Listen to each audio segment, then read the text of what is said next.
Kasus warga Taiwan yang tertipu ke Kamboja semakin banyak. 3 legislator Partai KMT bersama pengusaha Taiwan di Kamboja tanggal 18 berhasil menyelamatkan seorang pria Taiwan. Polisi kemudian menemukan seorang tersangka pria bermarga Lin berusia 18 tahun. Lin mengaku sempat kontak melalui handphone dengan seorang yang dijuluki Awen yang mengklaim bahwa bekerja di Kamboja sangat baik dan menjanjikan biaya perantara $180,000. Polisi kini sedang melacak sindikat perdagangan manusia yang terlibat.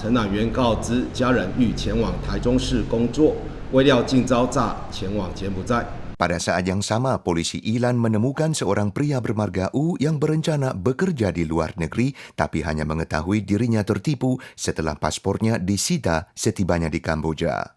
Setelah permintaan bantuan diterima ibunya, polisi telah menangkap seorang tersangka agen bermarga Chuang. Sementara itu, polisi tanggal 18 juga membongkar sebuah sindikat perdagangan manusia yang menargetkan negara-negara Asia Tenggara dan berhasil menciduk 7 tersangka di Kaohsiung dan Tainan. Pemkot Tainan pun menawarkan hadiah bagi pelapor, $20,000 untuk setiap warga yang diselamatkan. Badan Kepolisian Nasional tanggal 19 menyampaikan sejumlah 420 kasus telah dilaporkan, 46 korban telah kembali ke Taiwan, sisanya 374 kasus akan diusahakan diselamatkan melalui kerjasama dengan FBI Amerika dan Kepolisian Thailand.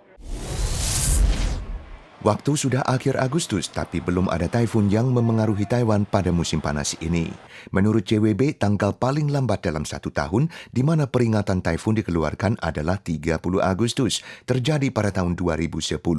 Tahun ini, rekor 64 tahun itu mungkin akan didobrak. Taiwan 一直都是在高压边缘或者是高压的影响之中哦，所以就算有比较强的低压系统生成，要直接影响到台湾，几率也是比较低。 Mengapa sampai sekarang tidak ada taifun? CWB menerangkan terpengaruh pemanasan global, taifun yang terbentuk tahun ini memang relatif lebih sedikit.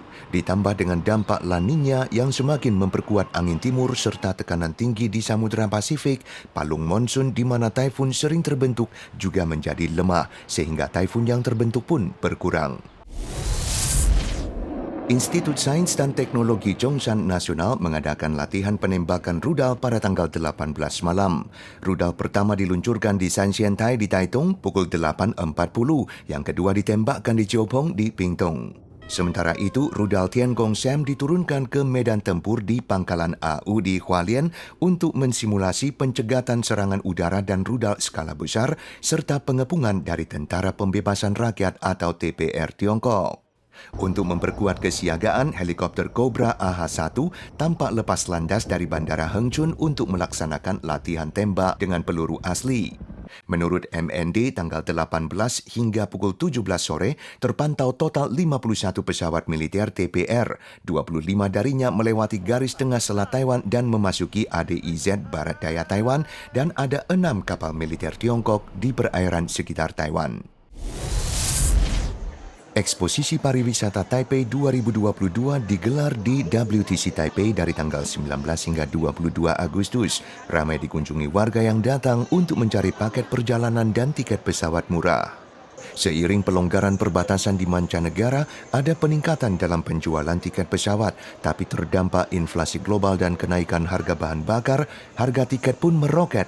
Untuk destinasi paling digemari warga Taiwan yakni Jepang naik 70%, untuk Asia Tenggara juga naik 40-50%. Sejumlah pelaku usaha menemukan insiden Kamboja telah melesukan bisnis tur perorangan ke Asia Tenggara sebanyak 20%, tapi sebaliknya telah meninggikan minat warga untuk berkunjung ke Korea Selatan. 日本可能它的入境限制还是有的，所以它还是必须要先申请签证。相对的，就说一样是东北亚，可能在韩国在这个部分，其实它就比较受到消费者的青睐。 Dengan menampilkan 150 produk wisata dalam dan luar negeri, eksposisi pariwisata Taipei berdurasi 4 hari ini diperkirakan dihadiri oleh sekitar 180.000 pengunjung.